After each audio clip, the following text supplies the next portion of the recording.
Yes सरकार, नमस्कार। माहौल जो बता शानदार। आई होप आपकी पढ़ाई अच्छी चल रही है एंड यहां तक जो हमने पढ़ा रजिस्ट्रेशन, वहां तक आपके एंड पे पॉइंट सारे क्लियर है एंड आपके एंड पे भी आपने रिवीजन किया है अच्छे से टपाटप। आओ बच्चों, हम अब पढ़ते हैं क्या, cancellation of registration, suspension of registration and revocation of cancellation of registration. सबसे पहली बात सर, रजिस्ट्रेशन कैंसिल होना, इसकी इंपॉर्टेंस समझिए सर। इतना भारी बात क्यों होता है कैंसिलेशन? सर रजिस्ट्रेशन कैंसिल हो गया मतलब नाउ या तो आपकी दुकान बंद है या फिर आपका टर्नओवर 20 लाख रुपए से कम है तो चलेगा सर। और अगर आपका aggregate turnover more than threshold limit for registration है 10 लाख 20 लाख 40 लाख जो भी आपके लिए एप्लीकेबल है, तो सर आप टैक्सेबल सप्लाई कर ही नहीं पाएंगे अगर आपका रजिस्ट्रेशन कैंसिल हो गया तो। क्योंकि अगर आपका turnover more than threshold limit for registration है और अगर आपका रजिस्ट्रेशन कैंसिल हो गया और उसके बाद भी अगर आप टैक्सेबल सप्लाई करते हो तो ये माना जाएगा कि you are liable for registration, फिर भी आपने रजिस्ट्रेशन नहीं कराया क्योंकि कैंसिल हो गया and you are making taxable supply. तो आपको उन सप्लाईज पे जीएसटी पे करना पड़ेगा, विथ इंटरेस्ट पे करना पड़ेगा, विथ पेनल्टी पे करना पड़ेगा और आपको कोई आईटीसी भी नहीं मिलने वाला है सर, क्योंकि you are not registered in GST. आपका रजिस्ट्रेशन क्या हो गया, कैंसिल। तो उस केस में you can't issue tax invoice to the customer, आप कस्टमर से टैक्स भी नहीं ले सकते मेरे बच्चों।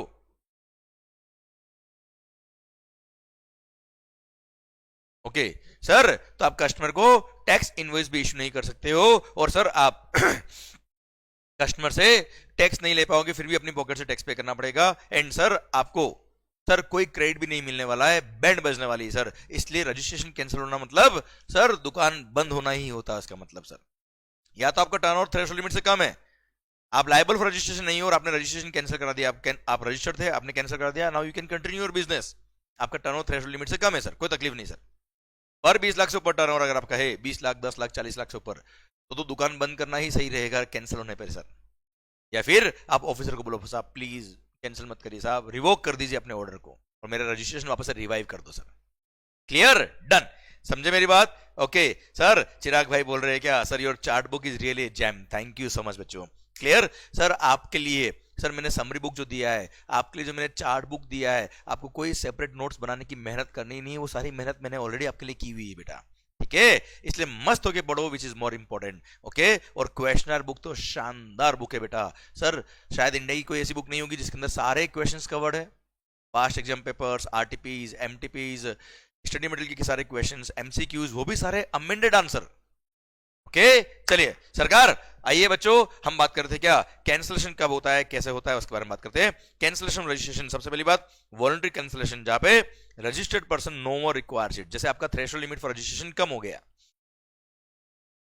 मतलब आपका टर्नओवर कम हो गया सर, थ्रेशोल्ड लिमिट से कम हो गया सर, और अब आपको लगता है कि नहीं यार मेरे को रजिस्ट्रेशन जरूरत नहीं सर, अननेसेसरी रजिस्ट्रेशन करा रखा है इसलिए जीएसटी पे करना पड़ता है, सारे कंप्लायंस करने पड़ते हैं सर। या फिर पहले आप इंटरस्टेट सप्लाई ऑफ गुड्स कर रहे थे इसलिए रजिस्ट्रेशन कराया था, ऑल्दो आपका टर्नओवर कम था, अब आपने इंटरस्टेट सप्लाई करना बंद कर दिया, या किसी और कारण से आपका कंपलसरी रजिस्ट्रेशन आपने कराया था इसमें सेक्शन में 24, अब आपको रजिस्ट्रेशन की रिक्वायरमेंट नहीं है, आप कैंसिल करा रहे हो sir. Second, suo moto cancellation by proper officer, where the proper officer considers the registration liable for cancellation in view of certain defaults. आपने कुछ डिफॉल्ट्स किए, उसकी वजह से your registration liable to be cancelled.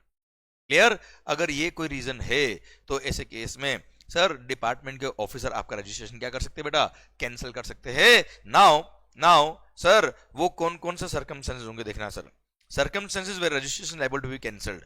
First, जब SSC खुद cancellation के लिए अप्लाई करता है या उसकी डेथ हो गई तो उसके लीगल हायर्स कैंसिलेशन के लिए अप्लाई करते हैं, या ऑफिसर खुद कैंसिल करता है जहां डिफॉल्ट नहीं है। देखना ध्यान से, फर्स्ट बिजनेस ही डिसकंटिन्यू कर दिया आपने बेटा, अब रजिस्ट्रेशन क्या करेंगे, कैंसिल कराओ sir.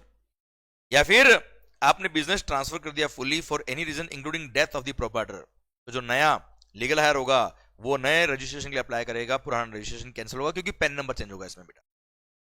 अमलगमेंटेड with other legal entity, PAN number change हो जाएगा, पुरानी एंटिटी का रजिस्ट्रेशन कैंसिल। ई मर्जर हो गया, अगेन पुराना रजिस्ट्रेशन कैंसिल कराओगे, नए रजिस्ट्रेशन के लिए अप्लाई करोगे, या अदरवाइज डिस्पोज्ड ऑफ, बंद कर दिया। या change in the constitution of the business बेटा, जैसे पार्टनरशिप हम दी कंपनी बन गई या वाइस वर्सा, किसी वजह से पेन नंबर चेंज हो रहा है, पुराना रजिस्ट्रेशन कैंसिल, नए रजिस्ट्रेशन के लिए अप्लाई करिए बेटा। फिर the taxable person is not longer liable to be registered under section 22 और 24 और intends to opt out of the voluntary registration. Sir आपको लगता है मेरा रजिस्ट्रेशन लायबल नहीं है सर, पहले इंटरेस्ट सप्लाई करता था, अब मैंने इंटरेस्ट सप्लाई करना बंद कर दिया, मेरा टर्नओवर थ्रेशोल्ड लिमिट से कम है, रजिस्ट्रेशन की जरूरत नहीं है, कैंसिल करा दे सर। या आपने वॉलंटरी रजिस्ट्रेशन कराया था, अब आपको लगता है नहीं यार I don't want to continue the registration, आप कैंसिल करा सकते हो, कोई तकलीफ वाली बात नहीं है। के सर ये तो रीजंस हो गए, जब या तो इधर आप खुद अप्लाई करेंगे या ऑफिसर खुद कैंसिलेशन के लिए आपको बोलेगा सर। नाउ सर ये वो डिफॉल्ट से अब जो बात कर रहा हूं मैं, यहाँ पे प्रॉपर ऑफिसर आपका रजिस्ट्रेशन कैंसिल कर देगा from a date including a retrospective date as he deems fit, अगर फॉलोइंग कॉन्ट्रावेंशंस आपने किए तो। रूल नंबर 21 बोलता है कौन कौन से कॉन्ट्रावेंशन करोगे तो registration liable to be cancelled. First बहुत इंपॉर्टेंट पॉइंट है बेटा, बहुत इंपॉर्टेंट सर, ये जो इंपॉर्टेंट है those are very important points, क्योंकि ये डिफॉल्ट्स ऐसे है जिसकी वजह से आपकी दुकान बंद होने वाली है, आपका रजिस्ट्रेशन क्या हो जाएगा cancel. Sir officer can cancel registration first if it does not conduct any business from the declared place of business. आपने रजिस्ट्रेशन कराते वक्त जो प्लेस ऑफ बिजनेस डिक्लेयर किया था वहां से कोई काम कर नहीं रहे हो, कुछ ना कुछ गड़बड़ है साहब। सेकेंड, ही इश्यूज इनवॉइस और bill without supply of goods और सर्विस और बोथ, बोगस बिल इश्यू कर रहे हो।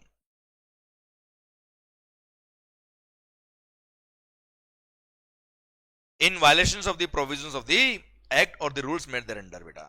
या फिर sir if he violates the provisions of section number 171 that is anti profiting measure. अब एंटी प्रॉफिटिंग मेजर क्या होता है ये हम पढ़ेंगे कहां, फाइनल लेवल पे आने के बाद। क्लियर, अभी केवल इतना ध्यान रखिए कि सर अगर कभी रेट ऑफ टैक्स 18% था किसी सप्लाई पर और गवर्नमेंट ने अमेंडमेंट करके रेट ऑफ टैक्स कम कर दिया, जैसे 12% कर दिया या 5% कर दिया, फिर भी आप कस्टमर को जो आप गुड्स बेच रहे हो उसकी प्राइस आपने कम नहीं करी, पहले 100 रुपए इंक्लूडिंग टैक्स आपकी प्राइस थी, रेट ऑफ टैक्स 12% कर दिया, उसके बाद भी 100 रुपए प्राइस इंक्लूडिंग टैक्स। इसका मतलब आप कस्टमर से एक्स्ट्रा प्रॉफिट कमा रहे हो, 6% रेट ऑफ टैक्स कम हुआ है सर, उसका कोई फायदा अपने कस्टमर को पास ऑन नहीं किया, उसको बोलते हैं एंटी प्रॉफिटिंग मेजर। तो ऐसे केस में your registration liable to be cancelled. Okay, पर डिटेल में बात नहीं कर रहे, हम पढ़ेंगे फाइनल लेवल पे इसको।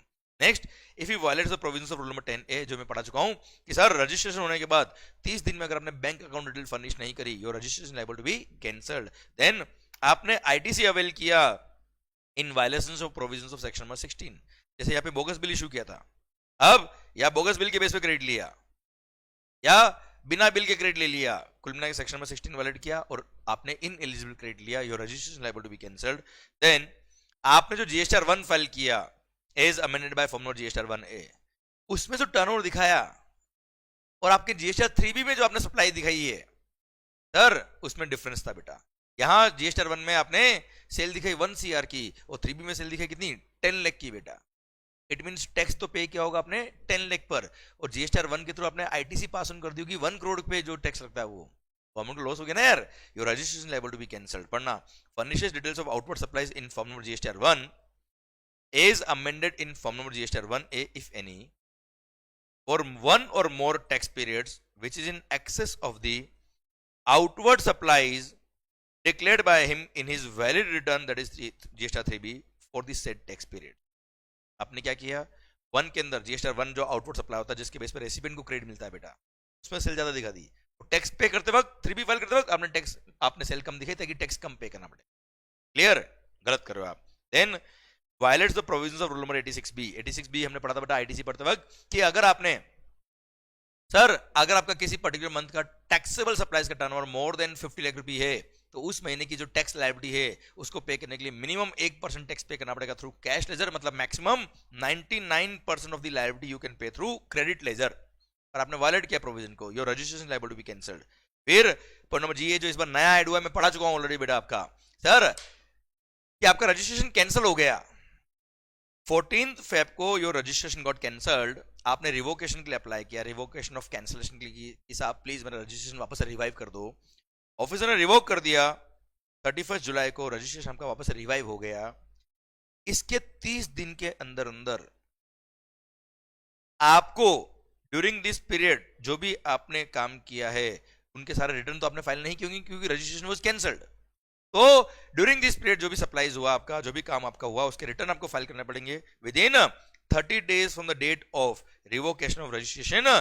क्लियर, तो ही आपका रजिस्ट्रेशन कंटिन्यू रहेगा। नहीं तो अगर आपने 30 दिन के अंदर रिटर्न फाइल नहीं किए सर, पेंडिंग रिटर्न जितने भी थे वो, तो your registration will again be liable to be cancelled. Clear? Done. आइए clause number H. A registered person who is required to furnish return on monthly basis has not furnished a return for a continuous period of 6 months. या फिर a registered person who is required to furnish GSTR 1 a registered person who is required to furnish return on quarterly basis, जिसने QRMP scheme ले रखा है, has not furnished the return for a continuous period of 2 tax periods. मतलब normal monthly return file कर रहा है, उसने 6 return file नहीं किए 6 महीने के, और जिसने QRMP स्कीम ले रखी है तो 2 क्वार्टर के रिटर्न फाइल नहीं किया, मतलब अल्टीमेटली 6 महीने के रिटर्न फाइल नहीं किए, your registration liable to be cancelled. ए सर, फिर पॉइंट नंबर 2 बोलता है क्या, जिसने कंपोजिशन स्कीम ले रखी है बेटा, अब उसकी रिटर्न फाइल करने की ड्यू डेट क्या है बेटा, हमने पढ़ रखा है साल में एक रिटर्न फाइल करना है, फाइनेंशियल खत्म होने के बाद 30 जून तक बेटा, और उसमें भी साल में एक रिटर्न फाइल करना, उसमें भी आप रिटर्न फाइल नहीं कर पा रहे हो और ड्यू डेट से 3 महीने एक्सपायर हो गए, your registration liable to be cancelled.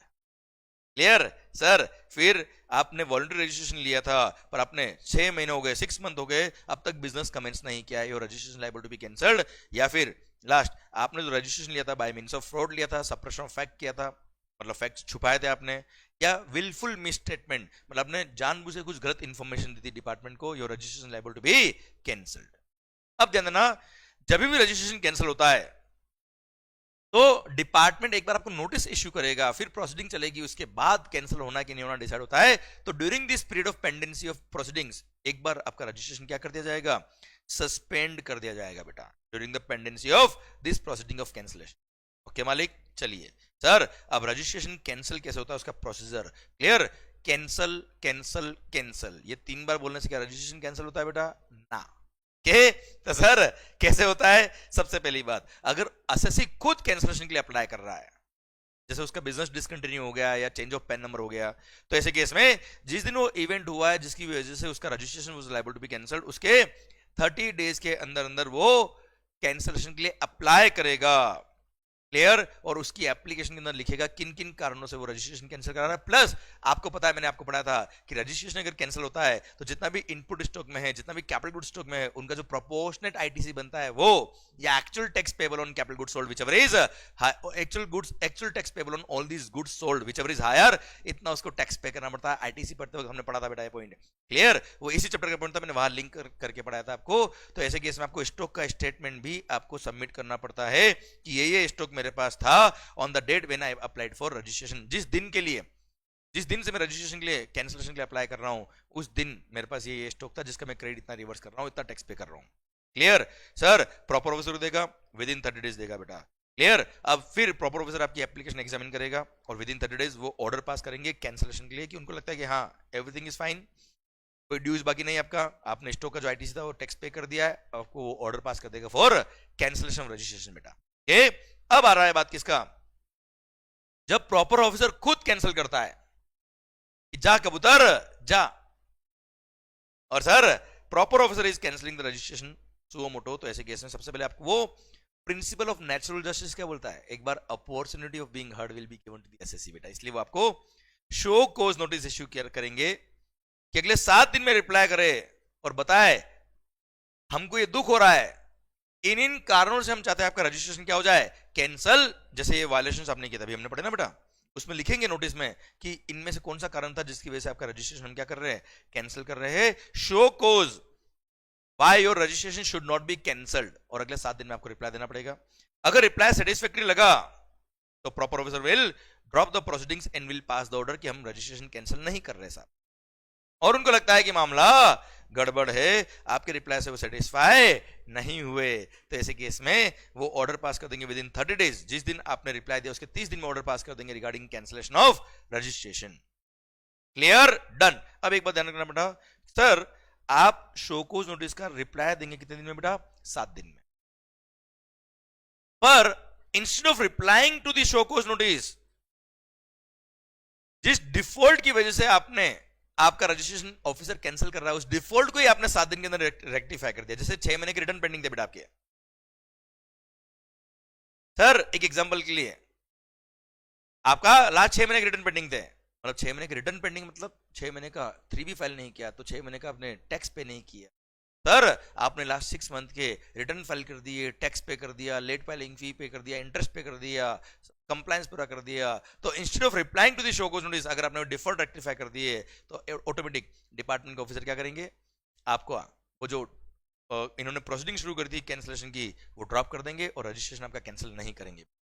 Clear, done, समझे मेरी बात। आइए अब सर सस्पेंशन ऑफ रजिस्ट्रेशन कि sir during the pendency of the proceedings of the cancellation, जब रजिस्ट्रेशन कैंसिलेशन का आपको नोटिस आया या आपने अप्लाई किया डिपार्टमेंट को कि मेरे को रजिस्ट्रेशन कैंसिल करना है, और जब तक ऑर्डर पास नहीं होता है कैंसिलेशन का, उसके बीच क्या होता है, क्योंकि उस दौरान आपको नहीं पता कि मेरे को कस्टमर से टैक्स लेना है कि नहीं लेना है, आपको नहीं पता कि सर आपका रजिस्ट्रेशन कैंसिल होगा कि नहीं होगा, इसलिए उस पीरियड को बोलते हैं, उस पीरियड में आपका रजिस्ट्रेशन क्या करते हैं, सस्पेंड। पर सस्पेंड का मतलब क्या होता है, सबसे पहली बात पीरियड ऑफ सस्पेंशन। अगर असेसन ने खुद ने अप्लाई किया था फॉर कैंसिलेशन ऑफ रजिस्ट्रेशन कि 14 फेब से मेरा रजिस्ट्रेशन आप क्या कर दो कैंसिल, तो 14 फेब से लेकर जब तक ऑर्डर पास होगा तब तक के पीरियड के लिए आपका रजिस्ट्रेशन क्या हो जाएगा, suspend. Second, suspension by department, जब प्रॉपर ऑफिसर आपको रजिस्ट्रेशन कैंसिलेशन का नोटिस इश्यू करता है तो उसमें जो डेट लिखी होगी इस दिन से हम आपका रजिस्ट्रेशन कैंसिल करना चाहते हैं, उस दिन से लेके जब वो ऑर्डर पास होगा रिगार्डिंग कैंसिल हुआ कि नहीं हुआ फाइनल, तब तक आपका रजिस्ट्रेशन क्या हो जाएगा, suspend. Now analysis by department leading to suspension, department क्या करेगा बेटा, आपने जो जीएसटीआर 3B फाइल किया है उसमें आपने आईटीसी भी लिया होगा, उसमें आपने आपका सेल्स पे टैक्स भी पे किया होगा, सेल्स भी डिक्लेयर करी होगी, तो डिपार्टमेंट क्या करता है, डिपार्टमेंट का कॉमन पोर्टल जो है जीएसटी पोर्टल, वो एनालाइज करता है। क्या एनालाइज करता है मालिक, कि आपने सर जो जीएसटीआर 3B फाइल किया है, आपने जो जीएसटीआर 3B फाइल किया है, ओके,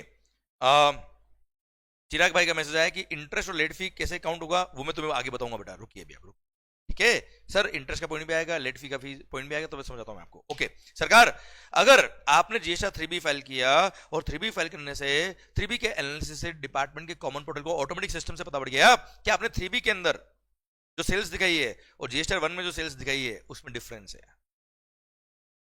3B में सेल कम दिखाई, जीएसटीआर 1 में सेल ज्यादा दिखाई, और जहां पे भी जीएसटीआर 1 कम आया वहां as amended by GSTR 3B, GSTR 1A बेटा, ठीक है सर। या फिर आपने जो GSTR 2B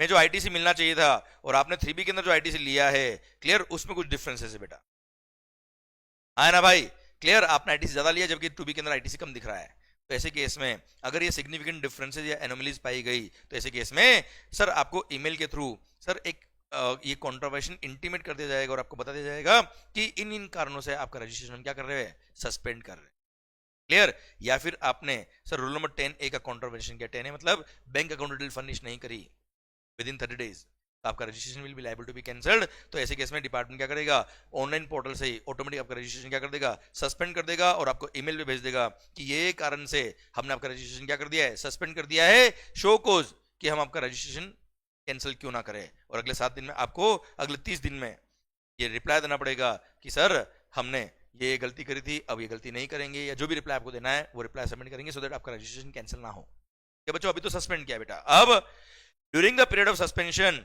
you can not make any taxable supply और you can not file any return during the period of suspension. आपका रजिस्ट्रेशन क्या हो गया, सस्पेंड, जैसे 14 फेब से आपका रजिस्ट्रेशन कैंसिलेशन का प्रोसीडिंग शुरू हो गया, तो एक बार डिपार्टमेंट क्या कर दिया, आपका रजिस्ट्रेशन सस्पेंड कर दिया, ऑर्डर जब कैंसिलेशन के पास होगा तब देखेंगे बाद में बेटा।